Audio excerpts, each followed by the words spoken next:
இயேசு உங்களை நேசிக்கிறார். பிரியமானவர்களே, இந்த நாளில் ஆண்டவர் நம்மளோடு பேசும்படியாய் வேதத்தில் ஒரு வசனத்தை கூட வாசித்து நாம் வாழ்க்கையில கற்றுக்கொள்ளக்கூடிய ஆண்டவர் நம்மளோடு இடைபெறக்கூடிய காரியங்களை பார்ப்போம். அது 1 கொரிந்தியர் புஸ்தகம் 5வது அதிகாரம் 1வது வசனம்.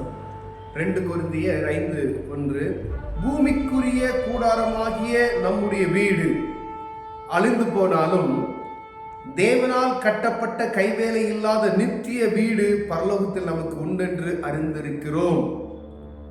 ஏனெனில் இந்த கூடாரத்திலே நாம் தவித்து நம்முடைய பரம வாசஸ்தலத்தை தரித்துக் கொள்ள மிகவும் வாஞ்சையுள்ளவர்களாய் இருக்கிறோம் அப்படின்னு பவுல் சொல்லுகிறார். அப்போஸ்தலர் பவுல் கொரிந்தியருக்கு எழுதும் போது சபைகளுக்கு, எல்லா சபைகளிலும் இதை நாம் கடைபிடித்துக் கொண்டிருக்கிறோம், அறிந்திருக்கிறோம் அப்படின்னு சொல்லி வேதம் சொல்லுகிறது. பிரியமா, எவ்வளவு பேர் அறிந்திருக்கிறோம்?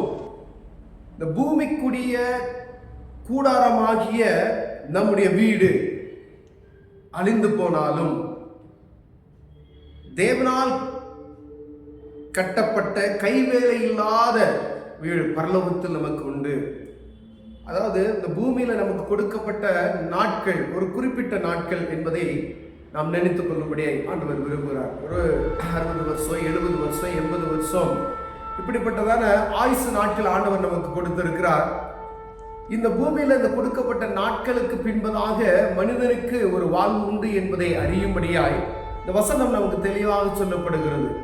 கைவேலை இல்லாத ஒரு நித்திய வீடு ஆண்டவர் நமக்கு கட்டி வைத்திருக்கிறார். எல்லா மனிதர்கள், உலகத்தில் இருக்கிற சக மனிதர்களுக்கும், ஆண் என்று பெண் என்று இல்லை, ஜாதி, இங்க மனிதனா பிரித்து வைத்திருக்கிறான். ஆனா அங்க எல்லாருக்கும் சமம். ஒருவேளை அங்க பிரிவினை இருக்குமே, ஆனால் நம்ம செய்யக்கூடிய நீதி நேர்மைகளை குறித்து நாம் கணக்கு ஒப்புவிக்கிறவர்களா இருப்போம். நம்ம எவ்வளவு நன்மை செய்திருக்கிறோம், எவ்வளோ தீமை செய்திருக்கோம். அந்த 2 பிரிவினை இருக்குது.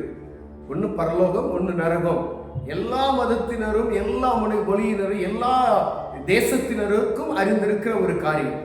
வேதம் சொல்லுகிறது, இங்க இருக்கக்கூடிய இந்த கூடாரம், சரீரம் ஒரு நாள் அழிந்து போகும், அந்த வீடு அழிந்து போகும். அந்த நித்தியமான பரலோகத்துல நம்ம போய் இருப்பதற்கான வீடு, கைவேலை இல்லாத வீடு ஆண்டவர் நமக்கு கட்ட வேண்டும், எனக்கு கட்ட வேண்டும், இல்லை உங்களுக்கு கட்ட வேண்டும் என்றால் இந்த பூமியில நம்ம எப்படி வாழுகிறோம் என்பதை பார்த்து தான் ஆண்டவர் என்ன செய்கிறார்? ஒவ்வொரு மனிதனுக்கும் அந்த வீடை தருகிறார். பிரியமானவர்களே, பரம பிதாவினுடைய வீட்டில் தங்குவதற்கு நமக்கு என்ன ஸ்லாக்கியம், இந்த பூமியில என்ன செஞ்சிருக்கோம் அப்படின்னு சொல்லி ஆண்டவர் விரும்புகிறார். பிரியமானவர்களே, அப்ப அந்த பூமியில இருக்கும் பொழுது நம்ம இந்த சத்தியத்தை அறிந்திருக்கிறோம் அப்படின்னு சொல்லுது பாருங்களேன். கடந்த முடியும் போது வசனம், நமக்கு உண்டென்று அறிந்திருக்கிறோம், வாஞ்சை உள்ளவர்களா இருக்கிறோம். அப்படின்னா அந்த பரலோகத்துக்கு வாஞ்சை உள்ளவர்களா நம்ம இருக்கிறோமா? முதல்ல நம்ம அறிந்திருக்கிறோமா என்பதை ஆண்டவர் பார்க்க முடிய விரும்புகிறார். எல்லாருக்கும் கிறிஸ்தவர்கள் என்று சொல்லுகிறோம், வேதத்தை அறிந்திருக்கிறோம். ஆனா அந்த நித்திய பரலோகத்துக்கான ஒரே வாசல் இயேசு கிறிஸ்து தான் என்பதை நாம் அறிந்திருக்க வேண்டும். பிரியமானவர்களே, நான் அவர் இல்லாதபடி அங்க ஒருவரும் செல்ல முடியாது. நானே வழியும் சத்தியம் ஜீவனும், நானே வாசல் என்று சொல்கிறார். அப்ப அந்த பரலோகத்தின் வாசல் அவர் தான். 2வது பாருங்க, பூமியில இருக்கக்கூடிய நம் மனிதன் செய்யக்கூடிய எப்படிப்பட்ட அக்கிரமம், கர்மம் எல்லாத்திற்கும் அவருடைய ரத்தம் மாத்திரமே பாவ மன்னிப்பை கொடுக்க முடியும். பிரியமானவர்களே, அந்த இடத்திற்கு நம்ம கடந்து செல்வதற்கு பூமியில நாம் செய்ய வேண்டிய ஒரே ஒரு காரியம், பாவ மன்னிப்பை நிச்சயத்தை நாம் பெற்றுக்கொண்டு இருக்க வேண்டும். அந்த இடத்துக்கு போறோம் அப்படின்னு சொன்னா, இயேசு கிறிஸ்துவின் ரத்தத்தால் கழுவப்பட்ட ஒரு மனிதன் பாவ மன்னிப்பின் ரட்சிப்பை பெற்றிருப்பான்னு சொன்னா அந்த இடத்துக்கு போகலாம். ஒருவேளை இங்க அந்த பாவ மன்னிப்பின் நிச்சயத்தை பெறல அப்படின்னு சொன்னா ஒன்றும் செய்ய முடியாது. நாம் பரிதவிக்கப்பட்ட ஒரு சூழ்நிலைக்கு நேராக தள்ளப்படுவோம். ஒருவேளை அந்த இடத்துல நம்ம போய் ஆண்டவருடைய அவர் கட்டப்பட்ட கைவேலை இல்லாத வீட்டில் வசிப்பதற்கு, நித்தியமான ஆண்டாண்டு காலமாய் நம்ம வாழ்வதற்கு ஒரு இடம் உண்டு. இது ஒரு வாடகை வீடு போலதான் அந்த பூமி நமக்கு. அந்த கொடுக்கப்பட்ட அந்த ஆண்டுகள்ல நம்ம எப்படி வாழுகிறோம் என்பதை பார்த்து ஆண்டவர் இந்த இடத்தை நமக்கு ஆயத்தப்படுத்துகிறோம். அது ஒரு நாள் அனுபவம் அல்ல என்று வேதம் சொல்லுகிறது. ஆண்டாண்டு காலமாய், ஆயிரமான ஆண்டு காலமாய் அங்கு வசிக்க போகிறோம். அப்ப இந்த குறிக்கப்பட்ட ஒரு குறிப்பிட்ட நாட்களுக்கு நமக்கு கொடுக்கப்பட்ட அந்த நாட்களை எப்படி வாழ வேண்டும் என்பதால் வாழ்ந்துவிட்டு போகலாம் என்பதற்காக அல்ல, இப்படிதான் வாழ வேண்டும் என்று ஆண்டவர் விரும்புகிறார். ஏன்னா ஒரு ஜெனரேஷன் ஆண்டவர் அழித்தார். ஆதாம்ல இருந்து ஒரு ஒரு கூட்டம் அழிக்கப்பட்டது, வெள்ளத்தினால் நீரினால் அழிக்கப்பட்டார்கள், எல்லாம் தெரியும். நோவாவினுடைய பேழையில் அந்த 8 பேர் பாதுகாக்கப்பட்டார்கள். அதிலிருந்து வரக்கூடிய எல்லா மக்களும் அதிலிருந்து ஜாதி பிரிந்தது, மொழி பிரிந்தது, இனம் பிரிக்கப்பட்டது அப்படின்னு வச்சுக்கோங்களேன். அப்ப ஆண்டவர் பாருங்க, மனிதனுடைய பாவத்திற்காகத்தான், மனிதன் செய்த பாவத்தின் நிமித்தமாகவே அவனை அழித்து போடுகிறார். அக்கிரமம் எங்கெங்கெல்லாம் பெருகுதோ அங்கெல்லாம் ஒரு அழிவு உண்டாகும் என்பதை நாம் அறிந்திருக்கிறோம்.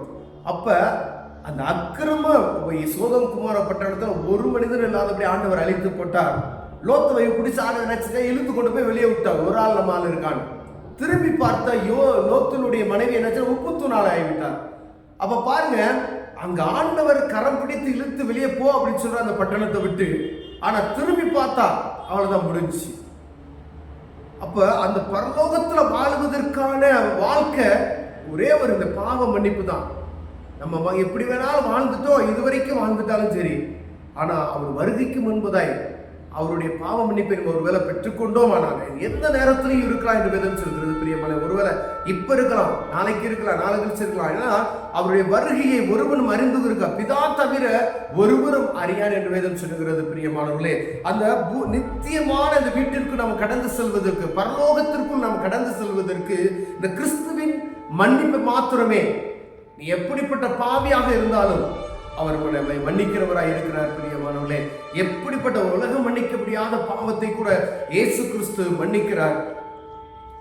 அவருடைய மன்னிப்பு நமக்கு இருந்தால் மாத்திரமே அந்த பரலோகத்திற்கு போக முடியும் என்பதை நாம் அறிந்திருக்க வேண்டும். ரெண்டாவது பாருங்க, அந்த நித்தியத்தை நம்ம அதாவது பரலோகத்தில் இப்படி ஒரு நிகழ்ச்சி இருக்கு அப்படின்றத நம்ம அறிந்திருக்கிறோம் என்று வேதம் எழுதியிருக்கிறது. ஆனா நம்ம அறிந்திருக்கிறோமா? தெரியும். நம்ம பெரியவங்க நரகத்துக்கு போயிருவ அப்படின்னு சொல்லுவாங்க. ஆனா அதை கேட்போம். ஆனா அப்படி உண்மை என்பதை ஆராய்ந்து பார்க்கிறதுக்கு நமக்கு நேரம் இல்லை பிரியமா. வேதத்தை நீங்கள் வாசிக்கும் பொழுது ஆண்டவர் உங்களுக்கு தெளிவாய் கற்றுக் கொடுப்பார். இந்த அதிகாரத்தை நீங்க வாசிங்க, ஆண்டவர் உங்களோடு இடைப்படுவார். கண்களை விடுவோம் செய்வோம். அன்பின் தகப்பனே, அந்த நித்திய இடத்திற்கு ஆண்டவரே, பரலோகத்திற்கு போகக்கூடிய அந்த கிருபைகள் எங்களுக்கு தாங்க. இந்த பூமியில இருக்கிற நாட்களை நாங்கள் ஆண்டவரே நன்மையான காரியங்களை செய்வதற்கு எங்களுக்கு கிருபை பாராட்டுவீராக. இந்த பாவ மன்னிப்பின் நிச்சயத்தை பெற்றுக்கொண்டு இந்த பரலோக ராஜ்யத்துக்கு கடந்து செல்வதற்கான கிருபைகளை தாங்க. இயேசுவின் நாமத்தில் பிதாவே, ஆமென்.